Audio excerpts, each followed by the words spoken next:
大家好，今天给大家介绍一款新设备——小型电动酥皮机。那这款酥皮机呢，它对比于传统的那些酥皮机，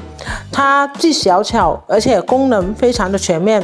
非常适合烘焙产地有限的客户的选择。那我们收到产品的话呢，就会有2个脚架，一个压面主体，还有一个适配器，还有一个底板这样子的。那我们现在呢，就教大家怎么去组装好这台设备啊。首先我们先把底架组装好先，然后把两边张开，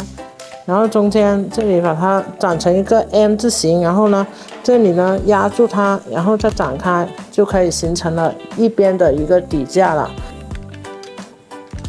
把这个脚架展开，这样子，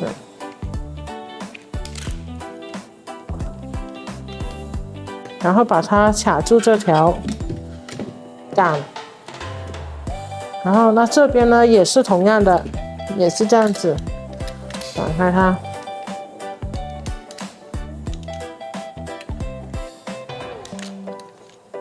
然后呢也是这样卡住这条杆。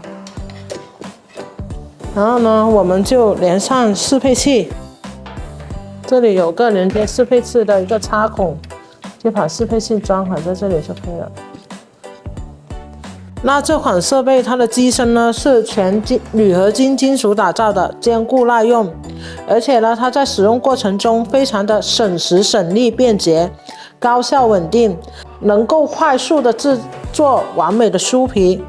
而且它使用的是强劲的电机，可以保持持续工作不发烫。那这块压板呢装上之后呢，它是非常的紧实的啊。这样做呢是为了防止在制作酥皮的过程中板会出现移位的情况。所以为了让机器可以正常运作的话呢，我们在压皮之前要把这个滚轴和这个板的距离要尽量的调到最小。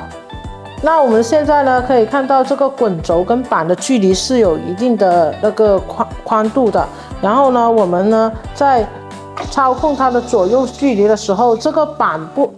不会出现一个移动的情况，大家可以看到。然后呢，所以我们要把这个滚轴跟这个板的距离尽量调小，通过这个滚轮尽量把这个滚轴跟板的距离缩小之后呢，才能把它运作起来。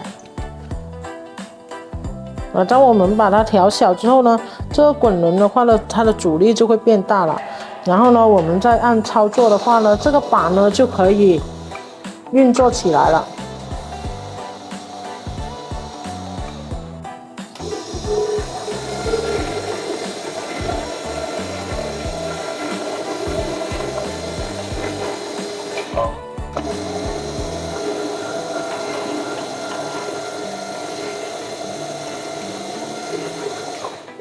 那我们这个酥皮呢，反复压了4、5遍之后呢，就变成非常薄、非常漂亮了。